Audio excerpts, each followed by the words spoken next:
What if his silence is not rejection, but redirection? What if his ignoring you is the very mirror life uses to show you where your true power has been leaking all along? It stings more than you expect. The silence, the delayed replies, the shift in energy you can feel even through words unsaid. You replay every interaction, analyzing your tone, your timing, your presence. And still, no response. That familiar sinking feeling rushes in like a tide. Panic, self-doubt, maybe even shame. You start thinking, did I do something wrong? Should I reach out again? Am I not enough? But here's the truth no one wants to say out loud. The panic doesn't come from him ignoring you. It comes from the fact that you made his attention mean too much. That's where your power slipped, not in his actions, but in your response to them. You handed your emotional thermostat to someone who's not even showing up with consistency. And now you sit in a storm of feelings that were never meant to be created by someone else's silence. This is where most people stay stuck. They stay in the loop, waiting for a man to validate what they should have already confirmed within themselves. They stay refreshing, checking, hoping. They let one man's inconsistency become a reflection of their worth. But here's the shift that changes everything. When you stop chasing an explanation and start choosing a standard, one decision, that's all it takes. The moment you say, no more, not out of pride, not from anger, but from a calm understanding that you were never created to beg for attention, that's when things begin to change. Because energy never lies. The moment you stop clinging is the moment your clarity returns. There's a woman I knew who waited weeks for a man to call back. She felt herself unraveling, second-guessing her tone, her jokes, even her laugh. And then one morning she looked in the mirror and asked a question that would change her life. Why am I afraid to lose someone who's not afraid to lose me? That question broke the spell. She blocked his number. Not out of revenge, but because her peace was no longer up for negotiation. Within months, her business was thriving. Her skin cleared up. Her smile returned. Not because he came back, he didn't, but because she did. And this is what most people miss. You think his absence is the problem, but his absence is the spotlight revealing where you need to rise. The panic isn't about him. It's about a belief that says, if he doesn't want me, I must not be wanted. That belief is a lie, and the only way to kill a lie is with truth.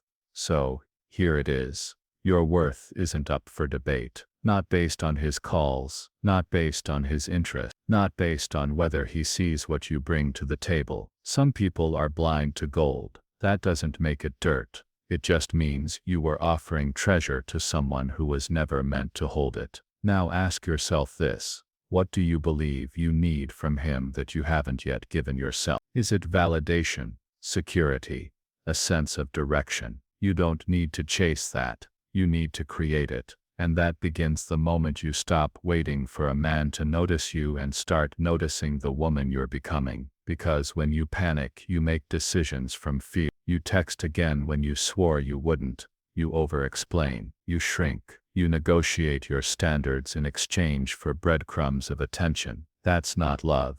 That's survival mode. And you were not made to live in survival mode. You were made to thrive in self-respect. But that doesn't happen automatically. It takes a bold step, not 1,000 steps. Just one. One strong no. One silent withdrawal. One brave decision to stop fighting for a seat at someone's table and start building your own. It doesn't mean you stop caring. It means you stop settling. Here's the twist. Most people think strength shows up loud with big gestures, big exits, big speeches. But true strength is quiet. It's in the woman who doesn't argue, doesn't explain, doesn't beg. She just stops showing up where her presence is not honored. That kind of strength moves mountains. And it's not about playing games. This isn't silence to manipulate him into missing you. That's still panic wearing a prettier outfit. This is about releasing. When you release, you rise. You return to yourself. You remember who you were before his attention confused your value. You remember what it feels like to sleep peacefully, eat joyfully, laugh freely, without waiting for someone else to show up and make your life meaningful. You are not here to be chosen. You are here to choose your peace over panic, to choose your standards over emotional chaos, to choose truth over illusions. That man ignoring you, he's not your problem. The belief that his attention is necessary for your happiness, that's the real thief. So the next time your mind spins in circles wondering what he's doing, who he's talking to, why he hasn't reached out, stop, catch yourself, breathe, and ask a better question. Why am I allowing this moment to pull me out of my power? Because this is where transformation begins. Not in him texting back, not in him realizing your worth, but in you reclaiming the parts of yourself you've handed away too cheaply. Your peace, your time, your confidence. They're sacred. Don't throw them into the wind hoping someone will catch them. Hold them,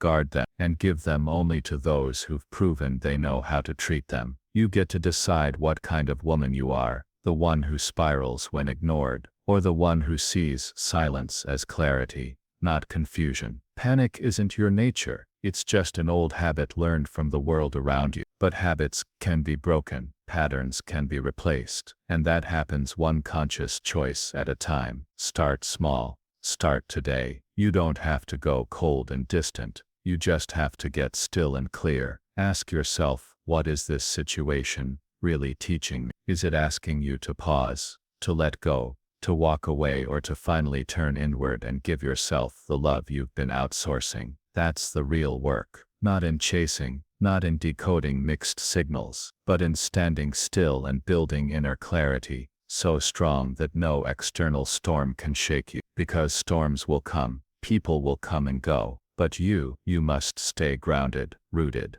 whole. And it all begins with a choice. Not tomorrow, not when he calls. Now. Let me know when you're ready for the next part. It will connect directly, flowing from this moment into the deeper truth about how success grows. Not from what others do, but from who you are becoming each day. Growth is rarely loud. It doesn't announce itself. It doesn't chase. It happens quietly, under pressure, beneath the surface, inside the decisions no one sees. The same way a tree roots itself deeper when the wind grows stronger. You grow not when life is easy, but when life dares you to rise without applause. You don't need his call to grow. You don't need his attention to validate your progress. And you certainly don't need his silence to control your narrative. What you need is consistency in your own direction. Because while you're watching the door he closed, you're missing the life that's trying to unfold in front of you. The mistake is thinking growth comes after clarity. That once he says what he feels, once he returns, once he explains, then you'll move forward. But life doesn't wait for closure. It moves with momentum, and you build momentum by acting without needing anyone else's permission. Think of a field. You don't wait for a perfect forecast to plant. You put seeds in soil, even while the clouds threaten rain. You water them daily. You don't dig them up every hour to see if they're sprouting. You trust the process. That's growth. Quiet, faithful effort over time. And it's no different when it comes to healing, to self-respect, to building something stronger within yourself. But the trap, it's impatience. You want to feel better now. You want the answer now. You want proof that ignoring him will work, that walking away will matter. But growth isn't instant. It compounds. Small choices done consistently build a foundation that no one can shake, not even the man who ghosted you. So if you're still watching your phone hoping he breaks the silence, turn that gaze inward, because the truth is, he's just a symptom. The real lesson is how quickly you abandon your progress for the comfort of old patterns. Every time you break your silence for closure, every time you overthink instead of act, every time you choose reaction over responsibility, you delay your evolution. Success, peace, confidence, they come from direction, not attention. The direction you're heading, not the attention you're receiving. You can have 1 million people watch you and still feel empty. Or you can walk quietly with purpose and feel powerful even when no one's clapping. The difference is focus. Where you look, you steer. If you keep looking at what you lost, you'll keep circling the same pain. But if you look at where you want to go, even when the path is unclear, you'll move, slowly, steadily, upward. Because progress isn't measured by what you feel, it's measured by what you choose. You wake up today and choose not to check your messages. That's growth. You choose to go for a walk instead of replaying old conversations. That's growth. You pick up a book instead of stalking old memories. That's growth. And every small, unseen decision builds a version of you that will look back at this moment and say, that's where everything changed. Life runs in patterns. Everything that shows up does so on schedule. The problem is, most people don't know how to read the signs. So they panic when things shift. They chase what was never meant to stay. But once you start seeing the cycles, you stop blaming others. You stop forcing what doesn't flow. You stop needing answers that only time can give. Think about seasons. Spring brings growth. Summer brings expression. Fall brings relief. Winter brings rest. The same is true for your life. There are moments meant for building, moments meant for letting go, moments meant for stillness. But if you try to plant during a season of pruning, you'll feel stuck, not because you failed, but because you misunderstood the moment. That man who ignored you, he's part of a pattern, maybe the same kind of pattern you've seen before. Silence, followed by confusion, mixed signals followed by emotional exhaustion. That pattern isn't just about him, it's about what you've allowed, what you've entertained, what you've mistaken for connection. But the beautiful thing about patterns is they can be interrupted, and when you interrupt the pattern, you change the result. Instead of chasing, you pause. Instead of asking why, you ask what now. Instead of wondering what he thinks, you ask what you want. Because growth means you stop asking questions that keep you stuck. It means you stop assigning power to people who haven't earned it. It means you raise your standard, not to manipulate outcomes, but to protect your energy. And that's the real shift. When you stop reacting and start designing. Your time is a currency. Your attention is fuel. Spend both wisely. You don't need to chase someone who's undecided about you. You need to be decisive about yourself. So here's the question that shifts everything. What am I building today? Not what am I feeling? Not what am I fearing? But what am I building? Is it emotional stability? Is it mental strength? Is it a business, a habit, a mindset that protects you from falling back into the chaos of indecision? Because every time you act from clarity, you weaken the grip of confusion. Every time you move with purpose, you silence the noise. And that noise, the thoughts, the urges, the need for validation, that's not the truth. That's just static. And the more grounded you become, the easier it is to ignore. This is where discipline becomes your freedom. You don't need motivation. You need rhythm, patterns of action that become part of your identity. You brush your teeth without needing a reason. You drink water because it's necessary. That's how your self-respect should work. Non-negotiable, automatic. Start building your day like you matter. Not because you're trying to win someone back, not because you want to prove your value, but because you've remembered it. Build it in your morning routine. Build it in the way you move your body, the way you fuel your mind, the way you show up for what matters.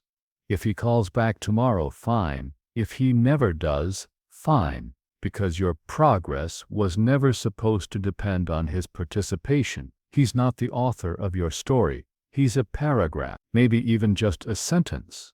Don't give him the power of the plot. This is your season to build in silence, to move without announcing, to grow without needing to prove.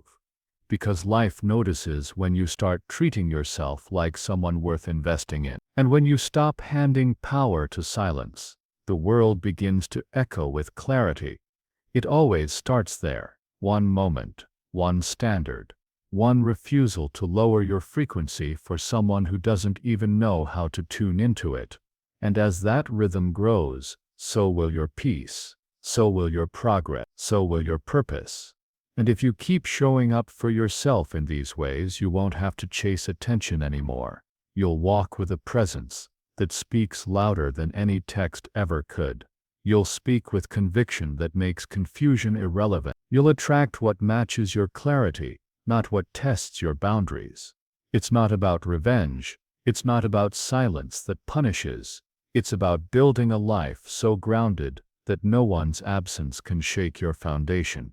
Let me know when you're ready for the next part. It will carry forward this exact rhythm, tone, and message, going straight into how self-sabotage derails this growth, and how to eliminate it with consistent daily action.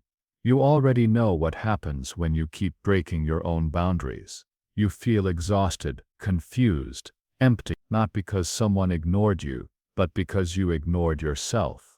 That's the real damage, not his silence, but your decision to abandon what you know is true just to hold on to what you wish was real. Self-sabotage doesn't scream, it whispers. It says, just check once. Maybe he replied. It says, maybe if I reach out, he'll remember. It says, it wasn't that bad. I can make it work. And the moment you listen, you fall back into that old cycle: hope, disappointment, panic, shame. Over and over again. You know this cycle well. You feel it in your body, the tight chest, the restless energy, the knot in your stomach after you break your own rule again. That rule you promised you'd keep. That standard you swore was non-negotiable. But you gave in, and it cost you. The cost isn't just another night of overthinking. The real cost is the erosion of your self-trust. Because every time you betray your own clarity, your confidence crumbles. You stop believing your own voice. And when you can't trust yourself, you become addicted to external reassurance. That's the trap. And it doesn't come from weakness. It comes from forgetting your power. You're not crazy. You're not clingy. You're not too much. You're just stuck in a pattern that has taught you to abandon your strength for the illusion of connection. But illusions don't build peace. They only keep you hungry. So what do? You stop feeding the pattern. You stop justifying behavior that drains you. You stop assigning meaning to mixed signals. You stop responding to every emotional itch with impulsive action. And this begins not with big declarations, but with small disciplines. A new rhythm, a new code, something solid to return to when the mind wants to spiral and the body wants to reach out again. Start here: a morning without checking your phone. Let your first thoughts be your own, not a reaction to what someone else did or didn't say. Then move your body. 10 minutes. Walk. Stretch. Feel your presence. You're alive. You're here. That matters more than a missed call or a blue tick left unanswered. Then write one line, one truth, something honest, something rooted. I do not chase what confuses me. My peace is not up for negotiation. I am not available for emotional crumbs. You don't need a novel. You need clarity. Next, structure your day. Give yourself tasks that remind you of your power. Small wins. Laundry folded. Email sent. Water drank. These sound simple. They are. And that's why they work. They give your nervous system stability while your mind is still catching up. You don't need a miracle. You need momentum. And the best way to build it is to move through your day like someone who honors herself. Even if it's awkward. Even if it hurts. Even if you still miss him. Missing someone doesn't mean you made a mistake by walking away.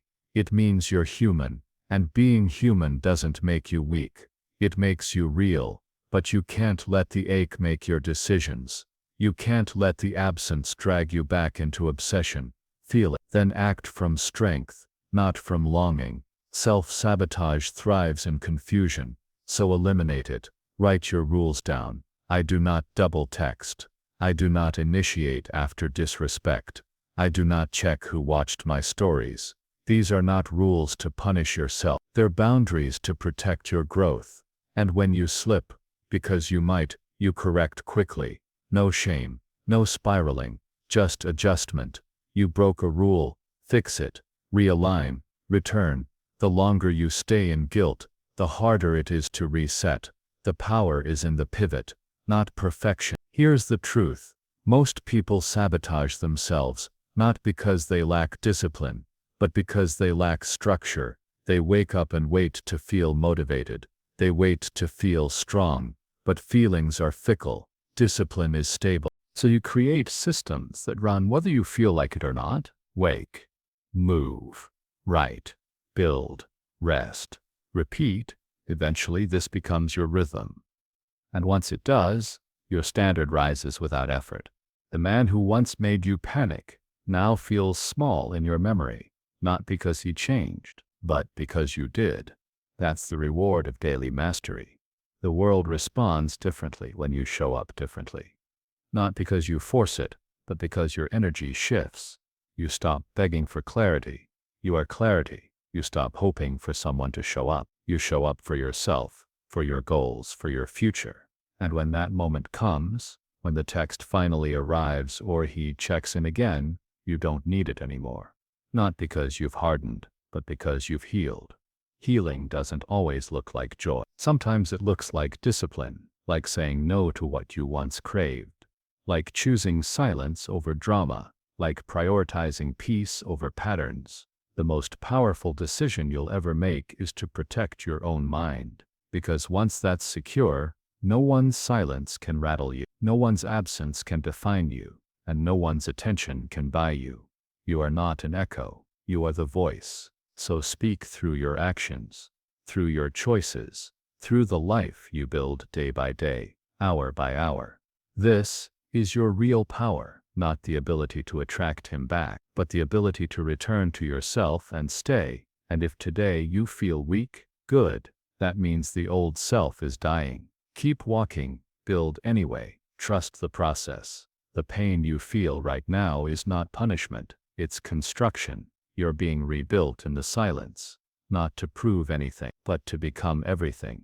You don't have to explain it to anyone. You don't have to prove you've changed. Let your consistency do that for you. Every choice is a brick. Every action is a vote for the future you're creating. Lay them carefully. Lay them confidently. One at a time. The past will call. Old patterns will whisper. Familiar chaos will tempt you. Don't answer. Don't look back. You've outgrown the noise. You've stopped needing closure. You've started creating direction. And that's how you win. Let it be quiet. Let it be steady. Let it be sacred. Your peace is not performance. It's a standard. And now you have one. If you ever need a reminder, return to the rhythm. The rhythm builds the life. The life reflects the worth. And your worth, it was never missing. It was just waiting for you to remember.